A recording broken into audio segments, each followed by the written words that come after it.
Why, hi there, it's Uncle Ron, and today on our thought-provoking question of the week, despite the fact either that person missed a hair or I got cut with my electric razor this morning, is in sports, how much is too much? Now, this is going to come across, I think, to some as an old man rant, but I also, it really isn't meant to be that way. I just think that, well, just hear me out on this. So back when I was a kid, and we walked up the hill to school barefoot both ways in blazing snowstorms. Okay, so let's go back to the 70s and 80s when I was a kid. And if you were lucky on television, if you lived in a metro area without cable, with a baseball team in town, you got and for baseball, game of the week on Saturdays on your local NBC station, about 10 to 20 Monday night games on your local ABC station for Monday Night Baseball. And depending on where you were in the country, um, 25 to 100 local games a year. Now, if that was your team, was a local team, that was great. But I don't think in any market outside of Chicago with the Cubs were there games on local television every night without cable. There's a difference. So when we get to the cable era with the Braves and the Cubs and all that. And so obviously the All Star game became big because it was your only chance to see anyone from the other league if you were in American League City. And of course, the playoffs and the World Series were all from 76 to just a few years ago. The LCSs, the League Championship Series, were all on television over the air, and so that was a big deal. And so even if your team wasn't in it, it was a big deal to have baseball on 3 o'clock on a school day, just because it was a playoff game and you wanted to watch and you really didn't care what was in it. College football, much too limited on television at that point. Over the air, maybe a doubleheader, maybe until about the 80s, and then we went from having 3 games on a week to, well, we'll get to that. Pro football, game at 1, game at 4, another game at 1 or 4, and then the Monday night game. So on a good week, you might get 5 games on television over the course of a week. Pro basketball, CBS did about, 10 games a year until the playoffs? Then you got a doubleheader. Those were always fun. There was no hockey on television in most of the country in the 80s and 70s after the NHL left NBC. So let's throw in some cable stuff, which obviously whetted some more appetites. Hockey, maybe in the playoffs you get a doubleheader on any given night. Basketball, the TBS package, lots of playoffs. Football, certainly college, you get them on tape delay. I remember watching on ESPN games from that week that were 2 or 3 days old. And again, with baseball, the Braves, the Cubs, the Mets, and at least in my part of the country. So there was there. So you actually had some options, and of course the addition. We're not even talking about radio. AM radio at night was just a wonderland for that. And of course, eventually more channels and this and that and relaxation of rules, and it just kind of, as an older person, just kind of goes to today where everything is available. Now we pay for a lot of that, and I'm not sure whether I'll pay for the baseball package this year or not. I'm not sure how many games I will actually watch. But you can pay to have every baseball game. You can pay to have every NBA game. You can pay to have every NHL game. In fact, I do that. You can pay to have pretty much every NFL game if you so choose, whatever your sport is. There are so many college football games available, and the sheer tonnage of college basketball that's out there, just even on basic cable, is amazing. And so everything just, for me, it all just kind of blends together. I think the point I'm trying to make here is that, yes, it's exciting to get certain things about certain things, and this is the weekend I'll watch probably all 4 pro football games because it's the playoffs and it means something. But on any given week, are you going to sit there and tell me that your average Giants Chargers game needs a 4-hour pregame show and buzz about it all week long. It's 1 of 16 or 17 now. Um, does a rather mundane Wednesday night Montreal Canadiens New Jersey Devil game need all the hype build up for that? Okay, we're going to talk about the Habs and the Devils next. Well, it's Monday and you play Wednesday, and New Jersey actually has a game against Toronto or Ottawa the night before, so they're coming in off the back. You know where I'm going with this? How much is too much, and how much do we have to kind of pump ourselves up enough to have something that is meant to be entertainment for sure, but kind of mundane, ordinary entertainment? And again, mundane not being a bad word here, but just kind of okay. In the baseball parlance, it's a Tuesday night in May, and the only time that the A's are going to be at Fenway, and so there's a little bit of interest there. But it's still a regular season Oakland and Boston matchup early on in the year, and even on the radio now, and television, it's an hour pregame show for that. What? Why do I need an hour pregame show to tell me about what I can take 30 seconds to read about on a website? And of course, don't forget that we now have websites, because I was a content creator for a couple of them, that pump out almost endless information and give you every single possible angle you can have for any given event. I did slideshows for the Nationals, Washington Nationals, along with my friend Ricky Keeler and Drew Douglas. And so if you needed 3 things to look for in the upcoming Pittsburgh-Washington series, we could do that for you. Did many people read it? No. But it was there. It was always interesting to see what takes we could come up with for that, how to watch, what to watch for. Sometimes it is a hot prospect that you get to see there, and that's interesting, but is it really worth writing 500 words about? I'm not really quite sure. But I guess the point being is that, have we kind of reached the point where everything is just oversaturated? Look at the first round look at the NFL. There's a Thursday night game, 3 Sunday or 4 Sunday games, sometimes 5 if there's one in Europe that are available to you, and a Monday night game. So there's 6 pro football games to your disposal every week if you subscribe to Amazon Prime. That's just the games. That doesn't count the hour pregame show or the hour fantasy show or the 2 or 3 hour radio should you bet the weekend shows, and the endless highlight shows that start at 7:30 on Sunday night and pretty much run through the wee hours of Monday morning. And if you're a fan of a local team and you read the website and we talk about online, well, why are they starting this guy at left tackle? Again, how much are you expected to watch? The playoffs this past weekend, there were 6 wild card games. Okay, 6. That's a lot of football for a casual fan to sit through, because remember, the playoffs are much more designed for casual people to kind of pick things up and go, oh yeah, I've heard about LeBron James, and it's amazing what he did for the Lakers and blah, blah, blah, blah, blah. Or it's amazing, it's a Game 7 between the New York Rangers and Carolina Panthers, and wow, okay, I kind of want to see, stuff that's going to get your attention. But do the leagues and the networks really expect you to sit through 6 football games in 3 days on top of what was college bowl season and the college football playoff? So by the time we get to the first weekend of the season, you've sat through probably 100 football games. If you're a huge fan, that's a lot of football. Or a 2 days or a weekend of 6 wild card games. I couldn't do it. I watched 2 of the 6. I paid attention to what was going on, and I could sit there and watch highlights of the games I really wasn't paying attention to, but I watched 2 of those. Again, if everything is ultra important and super important, it really, to me, kind of comes down to the boy that cried wolf.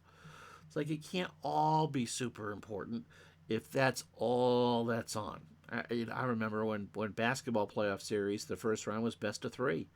Let's get right to it. Let's get to the best teams, and then they can play best of 7. And now then it turned into best of 5 in the first round. And now, just like with hockey, everything in pro basketball for the playoffs is a best of 7 series. Those poor players have to sit there and possibly play 28 playoff games if everything goes the distance, on top of the 82 regular season games, which probably 60 don't mean a blessed thing, and a handful of preseason games. Okay? For the players, it's got to burn you out no matter how much money you're making. It has to be physically exhausting. As a fan, like, okay, yeah, I kind of want to catch a couple games of this series, but I'm also being told I need to watch this, that, and the other thing. And so, how much fun is it really anymore? My point I'm making here is I don't really want to go back to the days when it was one college football game at 3:30 on a Saturday, and if Michigan, for instance, had burned their national TV appearance of the year already, and so you're stuck watching TCU and Texas Tech because they're due as opposed to the big Florida-Georgia game. No, I don't think we should go back to that. But then again, if every game is available to you, it then becomes routine. And I think one of the things that makes sports intriguing is that it can be special. There is no better drama, in my opinion, than an unscripted drama. Life is kind of interesting that way. And for me, sports is the microcosm of that, because you just never know what's going to happen. Good, bad, horrible, terrific. All those things happen. And they play in and day out.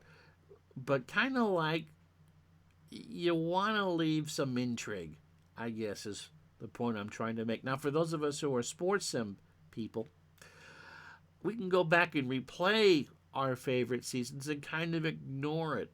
They don't play any of the 4 sports the same way that they did when you and I were growing up, unless you're 15, 16 years old watching this, which you're probably not.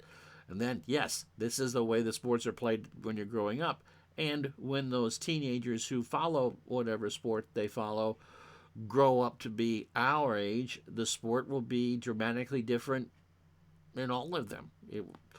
And they will say, hey, back in my day, it was better. No, back in our day, it was different. And if we choose to go and revisit those as sports gamers, we can.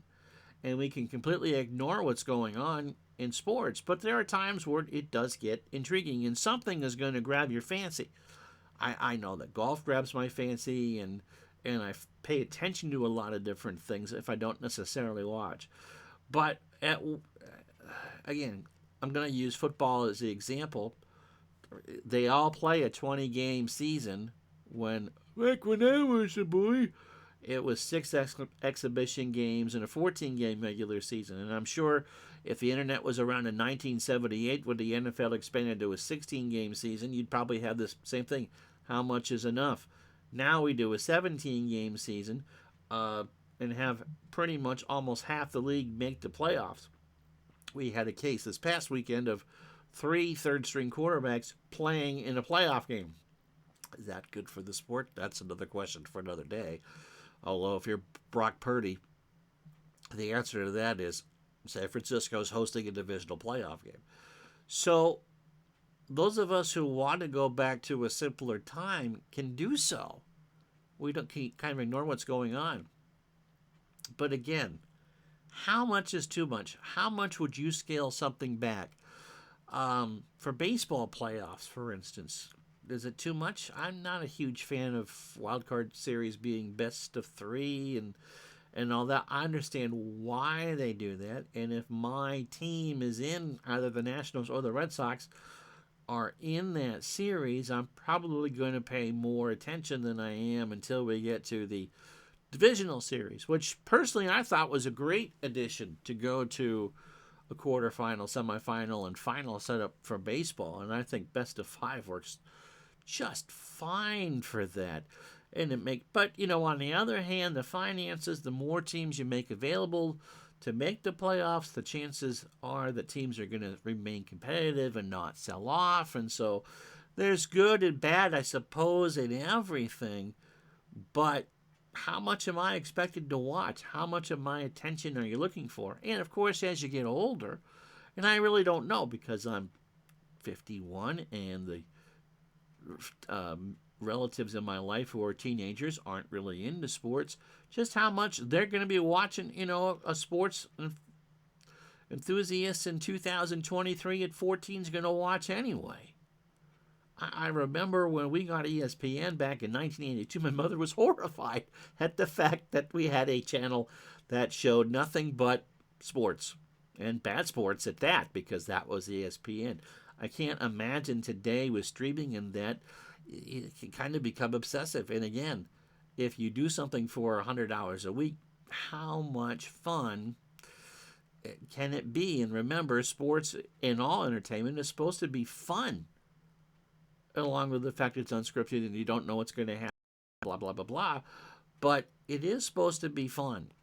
And as an adult, your time gets to be partitioned off more and more. If you have a spouse and they want to spend time with you, kids want to see you. If you have those, and if you got parents still with you, you need to spend time with them. And there's this thing called work, and where do you work, and how do you consume it all, and what do you turn on? I mean, hockey, for instance, has all the digital advertising on the boards, and I'm sure it's not been a great year for that. It's distracting. Will that stop me from watching a game? No, but I know people that it has, and you can go right back to 1985 or 6 when they started to put ads on the boards, on the dash. It's like, oh, I can't pay attention to this. There's a Coke ad on the goal line.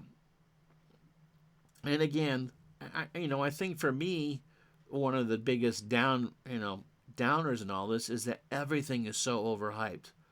I remember the first time a Super Bowl pregame show was 90 minutes. Well, again, you get that now on any given Sunday. In fact, it starts on a Thursday and goes right till midnight on right till the end of the Monday night game is one giant pre-post feed you as much information that it takes 5 seconds to pass along. And if you're a fan, you kind of know what this stuff is. And so how would I combat that? You really can't put things back in the bottle. But maybe, I guess, turn down the hype and turn down the content. I mean, everyone's looking for eyeballs. And I remember from my time writing about sports is that this bad writer was competing with 50 other bad writers and 10 good writers and 5 very good writers over the same thing. And so there really wasn't much you could say about whatever it is that you were trying to convey that 10 other people weren't going to, that had already said. And he'd gotten the idea from, again, the 5 very good people who were in touch with the teams and blah, blah, blah, blah, blah. And so there was always, at some point, you kind of run out of angles. And maybe in that part of the media, instead of trying to make sure that it's not a town square where everyone's got to say about this, and why was it wrong for Tom Brady to only throw for 200 yards when his team wins by 2 touchdowns? Oh my goodness, it's the end of Tom Brady's career. He didn't throw for 335. Then how do you turn down the overwhelming part of it? And I understand that the leagues need to make money and that television demands to have content. And so that genie isn't going back in the bottle. Those playoffs you are never going to see a shrinking playoff. And I think for fans like me who do sports simulation and replays, to get a lot of my sports fix, you can just kind of go back and learn or whatever it is that you want. But, what in your mind would you like to see reduced? How do you reduce the hype? How do you actually make sure that the important things get the proper amount of ink, video, streaming, hard drive space, as opposed to just a random whatever it is? And how do we control overexposure with that? And so the answer is, to be maybe ESPN charge more money and just kind of go to a subscription service for that, or just come on the basic cable at 5 o'clock, or just show old repeat events from the night before. Do we really need 8 hours of talk about what LeBron James had for breakfast? No, we really don't. How about you show me the game instead? Here's the two games that we had, just like they used to do.